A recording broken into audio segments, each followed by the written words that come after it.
ಬಂಧುಗಳೇ, ನಿಮಗೆಲ್ಲರಿಗೂ ಕನ್ನಡವೇ ಮಂದಹಾಸ ಚಾನೆಲ್ಗೆ ಸ್ವಾಗತ ಸುಸ್ವಾಗತ. ಸ್ನೇಹಿತರೆ, ಇಂದು ಬೆಳಗ್ಗೆ ಸ್ಯಾಂಡಲ್ವುಡ್ ನಟ ದರ್ಶನ್ ಬಂಧನವಾಗಿದೆ. ಪ್ರಕರಣವೊಂದರಲ್ಲಿ ಮೈಸೂರಲ್ಲಿ ಕಾಮಾಕ್ಷಿಪಾಳ್ಯ ಪೊಲೀಸರು ಮಂಗಳವಾರ ಸ್ಯಾಂಡಲ್ವುಡ್ ನಟ ಚಾಲೆಂಜಿಂಗ್ ಸ್ಟಾರ್ ದರ್ಶನ್ ಅವರನ್ನು ಬಂಧಿಸಿದ್ದಾರೆ.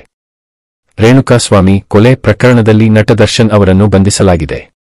ಈ ಹಿಂದೆ ಪವಿತ್ರಾ ಗೌಡ ಅವರನ್ನು ಮದುವೆಯಾಗಿದ್ದಾರೆ ಎಂಬ ಸುದ್ದಿ ಹರಿದಾಡಿತ್ತು. ನಟ ದರ್ಶನ್ ಮತ್ತು ಪವಿತ್ರಾ ಗೌಡ ಅವರ ಫೋಟೋಗಳು ಹರಿದಾಡಿದ್ದವು. ಈ ಪವಿತ್ರಾ ಗೌಡಗೆ ಕೆಟ್ಟದಾಗಿ ಮೆಸೇಜ್ ಮಾಡಿದ್ದ ರೇಣುಕಾ ಸ್ವಾಮಿ ಎನ್ನಲಾಗಿದೆ.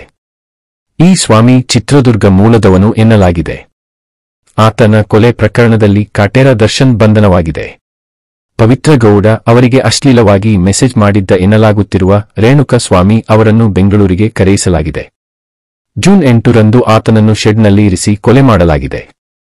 ಜೂನ್ 9ರಂದು ಕೊಲೆ ಮಾಡಲಾಗಿದೆ.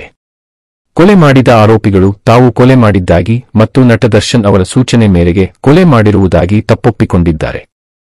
ಕೊಲೆ ಪ್ರಕರಣ ವಿಚಾರವಾಗಿ ಇಂದು ಪೊಲೀಸರು ಮೈಸೂರಿನ ದರ್ಶನ್ ಫಾರ್ಮ್ ಹೌಸ್ನಲ್ಲಿ ಬಂಧಿಸಲಾಗಿದೆ. ಕೊಲೆ ಪ್ರಕರಣ ವಿಚಾರವಾಗಿ ಕಾಮಾಕ್ಷಿಪಾಳ್ಯ ಪೊಲೀಸರು ನಟ ದರ್ಶನ್ ಸೇರಿ 10 ಮಂದಿಯನ್ನು ಬಂಧಿಸಲಾಗಿದೆ. ಕೊಲೆಗಾರರು ತಾವು ನಟ ದರ್ಶನ್ ಅವರ ಸೂಚನೆ ಮೇರೆಗೆ ಕೊಲೆ ಮಾಡಿದ್ದಾಗಿ ಒಪ್ಪಿಕೊಂಡಿದ್ದಾರೆ. ಮೊದಲು 3 ಜನ ಪೊಲೀಸರಿಗೆ ಸರೆಂಡರ್ ಆಗಿದ್ದರು. ನಂತರ ಅವರನ್ನು ವಿಚಾರಣೆ ಮಾಡಿದ ಬಳಿಕ ಇದರಲ್ಲಿ ನಟ ದರ್ಶನ್ ಪಾತ್ರ ಇದೆ ಎಂಬುದು ಗೊತ್ತಾಗಿದೆ. ಕಾಮಾಕ್ಷಿಪಾಳ್ಯದ ಶೆಡ್ನಲ್ಲಿಟ್ಟು ರೇಣುಕಾ ಸ್ವಾಮಿಯನ್ನು ಥಳಿಸಲಾಗಿದೆ. ಮನ ಬಂದಂತೆ ಹಲ್ಲೆ ಮಾಡಲಾಗಿದ್ದು, ಈ ವೇಳೆ ಹಲ್ಲೆಕೋರರ ಜೊತೆಗೆ ನಟ ದರ್ಶನ್ ಸಹ ಇದ್ದರು ಅಂತ ಮಾಹಿತಿಯನ್ನು ಪೊಲೀಸರು ಕಲೆ ಹಾಕಿದ್ದಾರೆ. ಕೊಲೆ ಮಾಡಿ ನಂತರ ಕಾಮಾಕ್ಷಿಪಾಳ್ಯದ ಮೋರಿಯಲ್ಲಿ ರೇಣುಕಾ ಸ್ವಾಮಿ ಮೃತದೇಹ ಎಸೆಯಲಾಗಿತ್ತು. ಪೊಲೀಸರಿಗೆ ವಿಷಯ ಗೊತ್ತಾಗಿದೆ ಎಂಬ ಸುಳಿವು ಸಿಗುತ್ತಿದ್ದಂತೆ ಮೈಸೂರಿನ ಫಾರ್ಮ್ ಹೌಸಿನಲ್ಲಿ ಕಾಮಾಕ್ಷಿಪಾಳ್ಯದ ಪೊಲೀಸರು ಬಂಧಿಸಿದ್ದಾರೆ. ಇದೀಗ ಅವರನ್ನು ಬೆಂಗಳೂರಿನತ್ತ ಕರೆತರಲಾಗುತ್ತಿದೆ. ಚಿತ್ರದುರ್ಗ ಮೂಲದ ರೇಣುಕಾಸ್ವಾಮಿ ಕೊಲೆಯಾದ ಬಳಿಕ ಮೃತದೇಹ ಪತ್ತೆಯಾಗಿದೆ.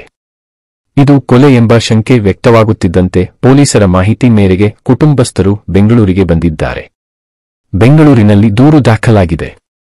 ಸದ್ಯ ಕೊಲೆ ಆರೋಪಿಗಳಾದ ನಟ ದರ್ಶನ್ ಸೇರಿ 10 ಮಂದಿಯನ್ನು ಬಂಧಿಸುವಲ್ಲಿ ಪೊಲೀಸರು ಯಶಸ್ವಿಯಾಗಿದ್ದಾರೆ. ಸ್ನೇಹಿತರೆ, ಪೊಲೀಸರು ಈ ಪ್ರಕರಣವನ್ನು ಭೇದಿಸಿದ್ದೇ ಒಂದು ರೋಚಕ. ಹೌದು ಗೆಳೆಯರೇ, ರಾಜಕಾಲುವೆಯಲ್ಲಿ ಸಿಕ್ಕ ರೇಣುಕಾಸ್ವಾಮಿ ಕೊಲೆ ಪ್ರಕರಣದಲ್ಲಿ ಮೊದಲು 3 ಬಂಧನವಾಗಿದೆ. ಈ 3 ಒಂದಕ್ಕೊಂದು ಸಂಬಂಧ ಇಲ್ಲದಂತೆ ಹೇಳಿಕೆ ಕೊಟ್ಟಿದ್ದಾರೆ. ಬಳಿಕ ಪ್ರತ್ಯೇಕವಾಗಿ ತೀವ್ರ ವಿಚಾರಣೆ ಬಳಿಕ ನಟ ದರ್ಶನ್ ಪಾತ್ರದ ಬಗ್ಗೆ ಬಾಯಿ ಬಿಟ್ಟಿದ್ದಾರೆ.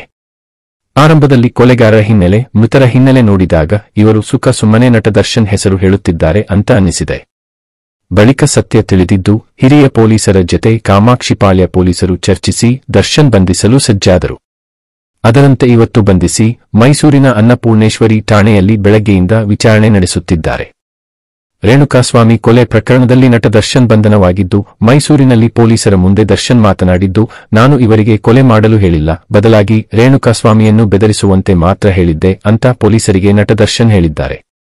ಬೆಂಗಳೂರಿನ ನಾಗರಬಾವಿಲಿ ಇರುವ ಅನ್ನಪೂರ್ಣೇಶ್ವರ ನಗರ ಪೊಲೀಸರು ಸದ್ಯ ದರ್ಶನ್ ಪ್ರೇಯಸಿ ಪವಿತ್ರಾ ಗೌಡ ಅವರನ್ನು ವಶಕ್ಕೆ ಪಡೆದಿದ್ದಾರೆ. ರೇಣುಕಾಸ್ವಾಮಿ ಕೊಲೆ ಪ್ರಕರಣ ಕುರಿತು ಪವಿತ್ರಾ ಗೌಡ ಅವರನ್ನು ನಿರಂತರವಾಗಿ ವಿಚಾರಣೆ ನಡೆಸುತ್ತಿದ್ದಾರೆ.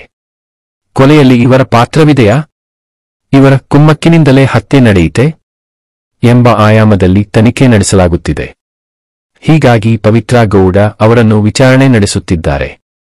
ಮುಂದಿನ ಅಪ್ಡೇಟ್ ವಿಷಯದೊಂದಿಗೆ ಮತ್ತೆ ಬರುತ್ತೇವೆ. ಇನ್ನು ಯಾರಾದ್ರೂ ನಮ್ಮ ಚಾನೆಲ್ಗೆ ಸಬ್ಸ್ಕ್ರೈಬ್ ಆಗದೇ ಇರೋರು ಈ ಕೂಡಲೇ ಸಬ್ಸ್ಕ್ರೈಬ್ ಆಗಿ ಬೆಲ್ ಬಟನ್ ಒತ್ತಿ. ನಮಸ್ಕಾರ.